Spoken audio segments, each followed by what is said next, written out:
Hey guys, it's your best fight friends, your BFFs. That's Rachel. I'm the Scottish psychopath, Kelsey McCarson. Sorry, that's just a little Drew McIntyre for you. Congratulations, Drew, but we're here to talk about what? UFC 249 and the new main event. They've got a location. I'm pretty excited, and I'll just share my exclusive information with you directly from Dana White. UFC 249 is going to happen on April 18th. That's not the exclusive location. It is going to happen on planet Earth. Okay, we didn't know. There's a potential now. We actually wrote a story, Rachel, about potentially UFC 249 taking place on the moon. That's not going to happen. I can definitely confirm that it is not going to happen on the moon. So you can scratch that off your list of locations.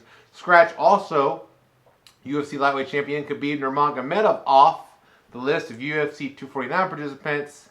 Just like we said last week, what it seems like happened is Khabib Nurmagomedov, they weren't telling him what location UFC 249 was going to be. He said, you can't give me a location, I'm not going to find this fight.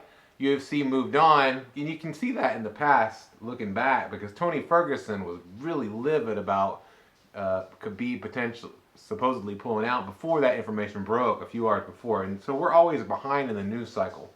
But we still get a great fight, I think, Justin Gaethje versus Tony Ferguson. And, you know, Khabib's going to be sitting there waiting for the winner of that fight, because this fight that they made is for the interim lightweight championship. That means they'll have to fight Khabib to be undisputed champion. So I'm excited about UFC 249, especially after seeing Wrestlemania 36. Somebody actually pulled off, you know, an event that I think, I just saw social media hits for that, was the biggest one ever. Okay. I think a lot of eyeballs are going to be on this fight. Great for Justin Gaethje.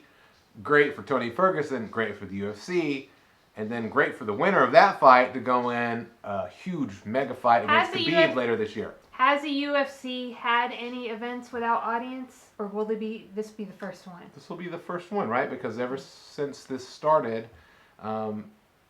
they've postponed things.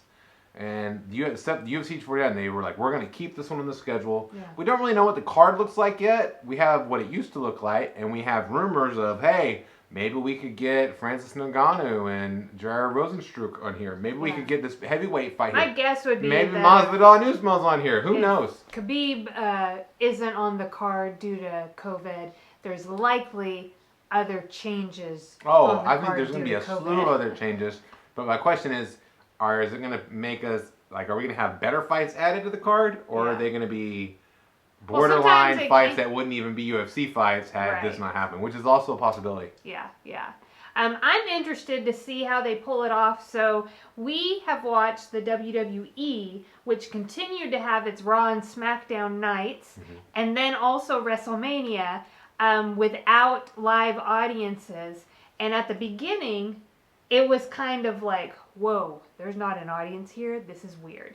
But I feel like two things happened. I became more accustomed to there not being a live audience. I also feel like the WWE got better at their camera work and the way they held their matches and what they chose to do. They kind of changed it up a little bit. So what I'm curious about, because when this all first happened and the idea was that UFC 249 would take place, is I thought, you know what, because of the cage, I feel like the live audience is less of a factor than it is for, say, the WWE. WWE, the audience is very much a part of everything that they do, so it was a really big change. But I feel like in the UFC that when I'm watching a match, I can't see through the cage very well. I don't know how much. I do know that we're going to be able to hear more. We're going to hear them on the mats more. We're going to, but it'll be kind of like watching unattended undercard, right? Yeah, in boxing, now UFC is different. Usually there's a lot more people there for the undercards, but when you go to a big fight in boxing, a lot of people aren't there for the undercards. Right, only the media's there, and they're not cheering. Yeah, and you can really hear the action in a different way.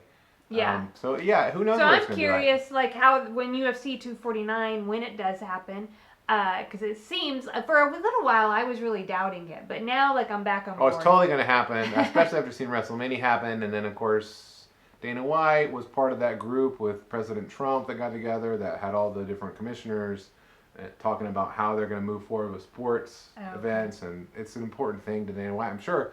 But listen, I got one question for you, Rachel, about UFC 249 specifically. We know who it's going to be. We know it's going to be Toga Ferguson and Justin Gaethje. I need to know from you whether it should be either a Boneyard match or a Firefly Funhouse match. Which one would you prefer? I'm definitely going Boneyard. I feel like, you know what, if you're going to call it the Ultimate Fighting Championship, then let's just go ahead and bury somebody at the end of the match and just be done with it. That is the ultimate. Life over.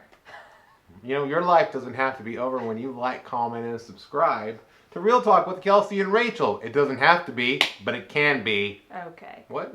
Actually, that's when our life begins, every time you subscribe. No, I don't need that. What?